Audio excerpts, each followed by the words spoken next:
klaseng pagluto ito with butter. So, na-prepare ko na po yung mga ingredients niya kanina. Yung gagamitin na natin ng bawang lang. Okay, so yung proseso nito napakasimple lang. Binabad ko po siya sa ano po ito. Ang halo po nito ay toyo lang, toyo. Siyempre paminta. Ganun lang po kasimple ang babad nito for 30 minutes minimum. Ayan, mainit na po yung ating wali.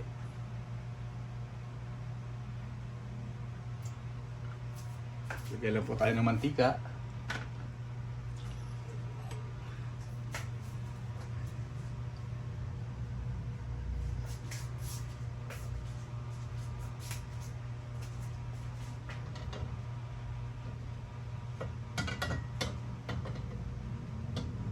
Pagluto po ng bawang ay medyo ano lang siya, semi brown lang siya, para pagka nilagay na po natin yung karne ay medyo mabango.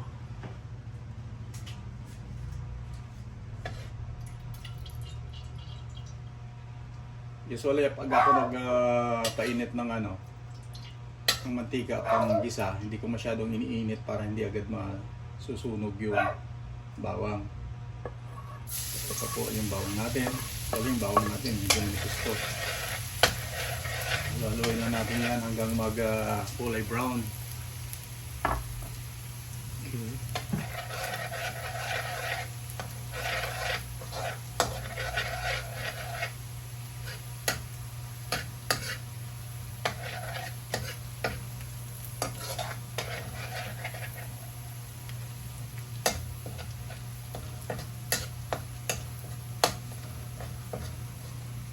Simpleng ano lang po ito, no? Pero napakasarap ito. Ito po yung sinasabing adobo sa butter na tuyo, no? Medyo tuyo po ito.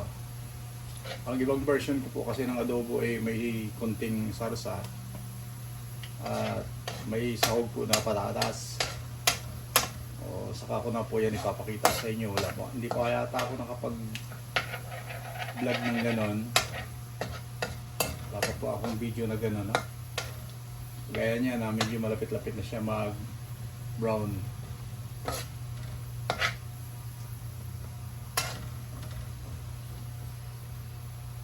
Naku guys, try nyo po ito mga ka-crusader. Super sarap po ito.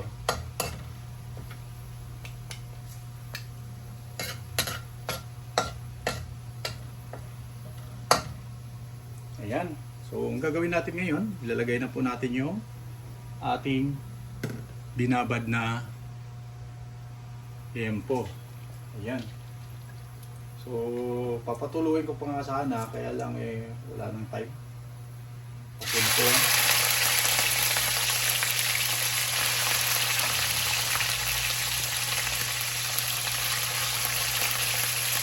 Malinis po itong aking kamay, ha. Kasi sabi ng mga matatandaan nga raw, pag magluto, mas maganda yung pinakamay talaga.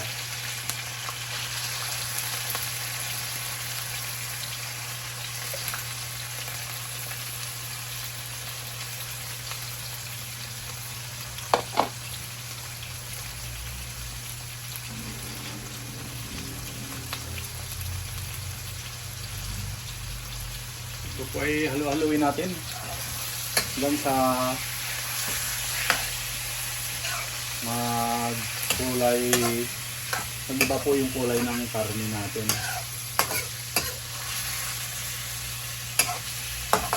Bango ng ano? Ang bango ng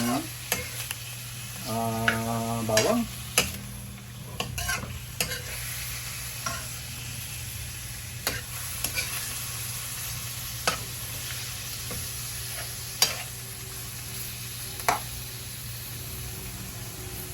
Dito pa lang sa paggigisa, ramdam mo na yung yung lasa .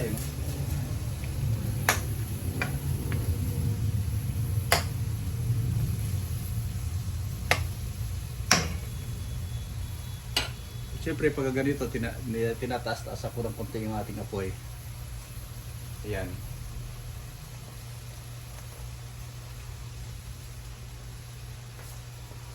Pwede nyo rin po yung takpan para medyo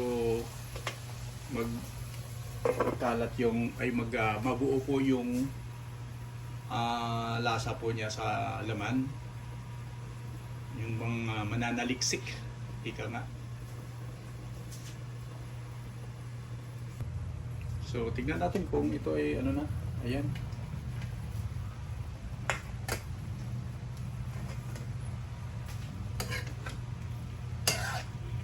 Yan, nagba-brown na po siya.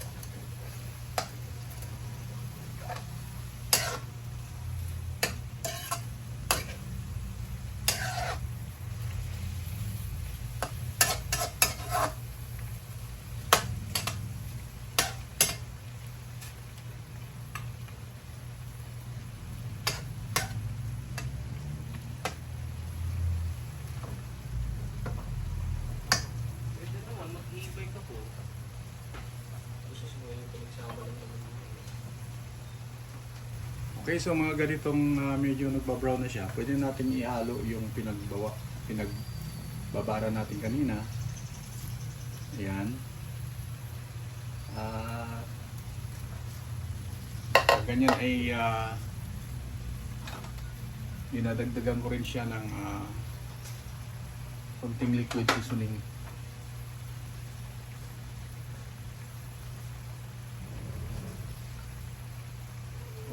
Original na liquid seasoning.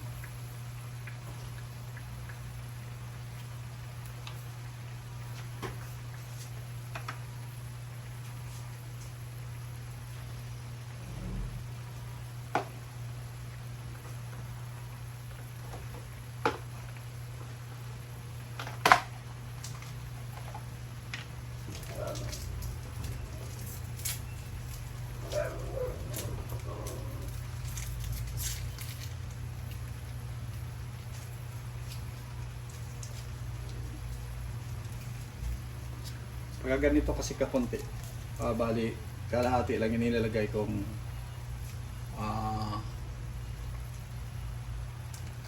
tawag ba dito, yung cube, no? Yung iba naman tawag dyan burot. Yun.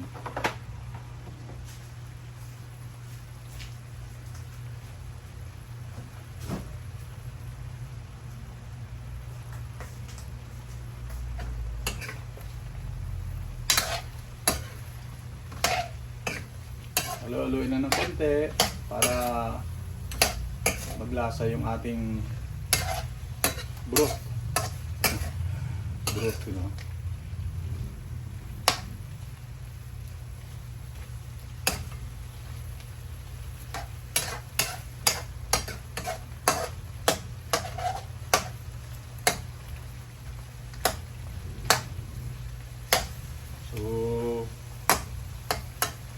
Gawin natin, takpan natin ulit ito, no? Para lalo siyang magpipenetrate yung lasa. At medyo hinahinaan natin ng kunti yung ating apoy.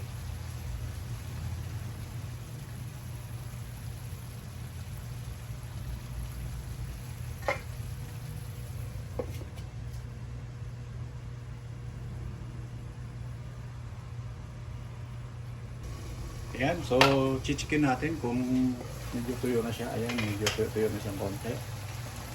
Kung mangyari yun ay ito siyang, oh, wow, sarap.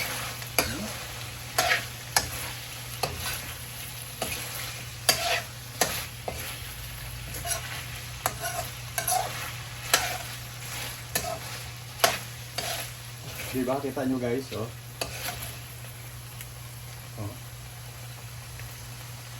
O, diba? Nakikita siya.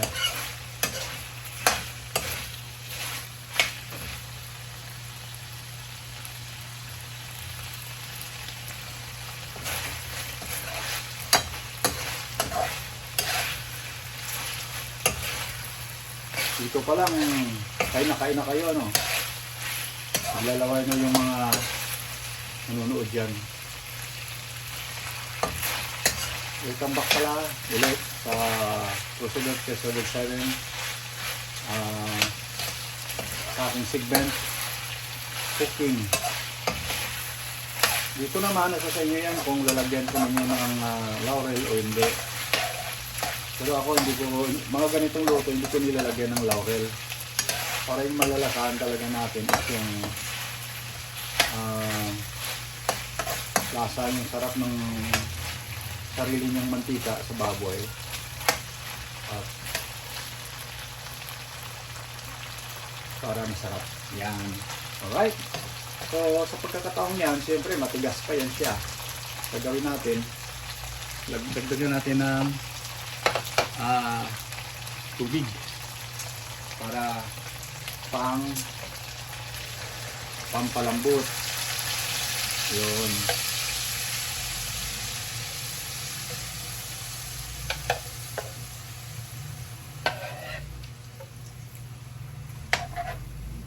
Tamang-tama lang yung tubig lagay natin para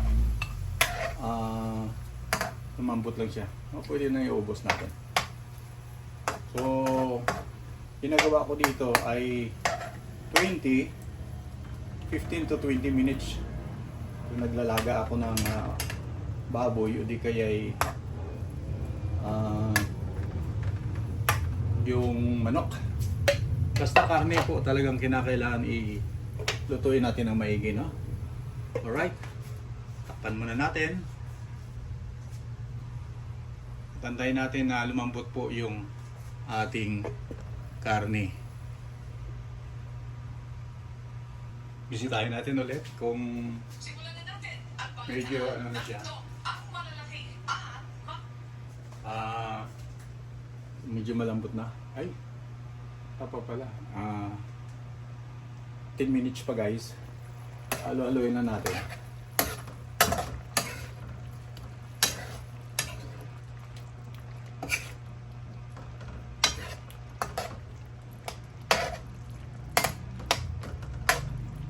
Dito, pwede na nating lagyan ng dagdag na seasoning, no?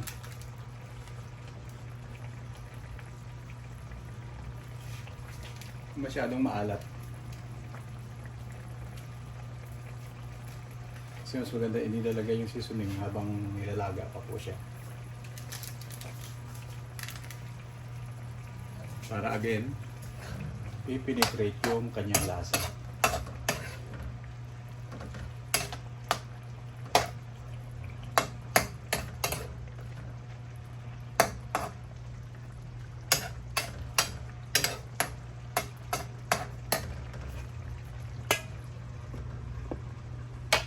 Ulit para masaya. Check na naman natin. Ayan, medyo tuyo na siya ng konti.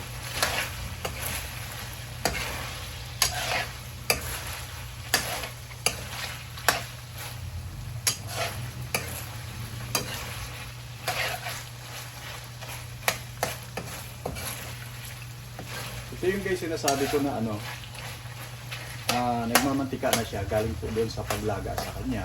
So, tingnan natin kung malambot na nga yung ating karne.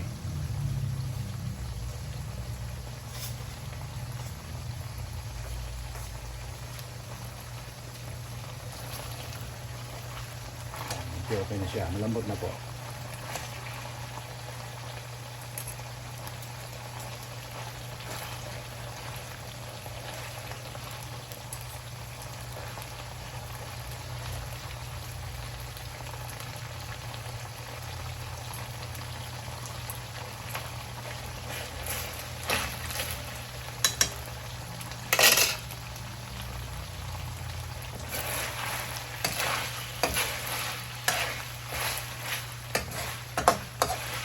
So ito,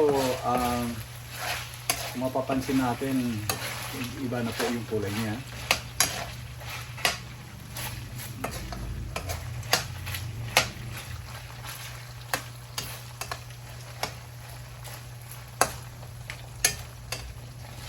Okay, so dito na natin ilalagay ang ating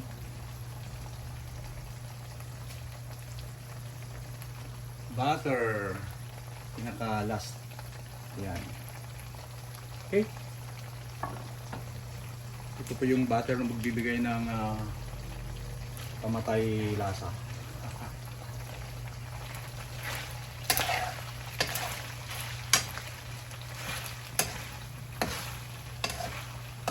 Ako kasi yung butter, dinudurog ko yan sa paggigisa. I mean, sa paghahalo pala. Yan o, kukunti na lang.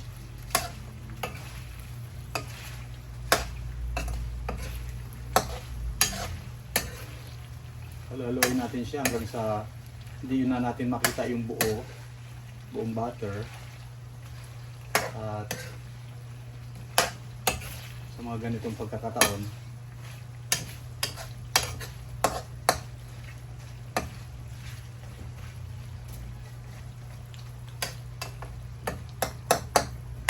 panulit natin ng mga 5 minutes, 3 to 5 minutes, depende po sa lambot ng ating karne. Alright, silipin ulit natin. Yan, wow, grabe.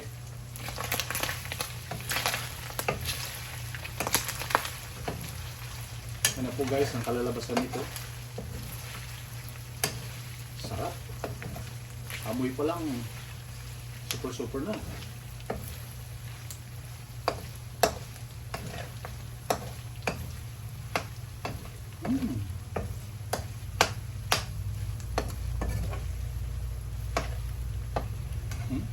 Sabi mantika. Yun yung pangano sa kanin.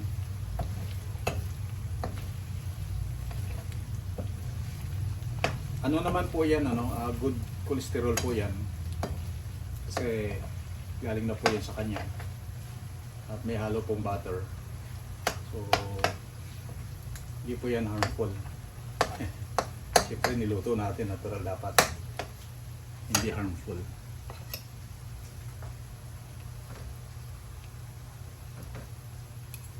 Okay, so tama-tama lang din yung lambot niya.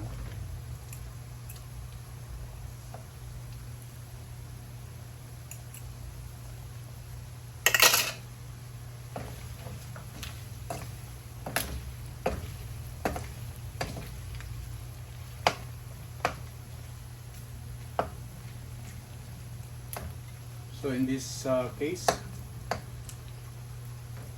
totoo na po ito.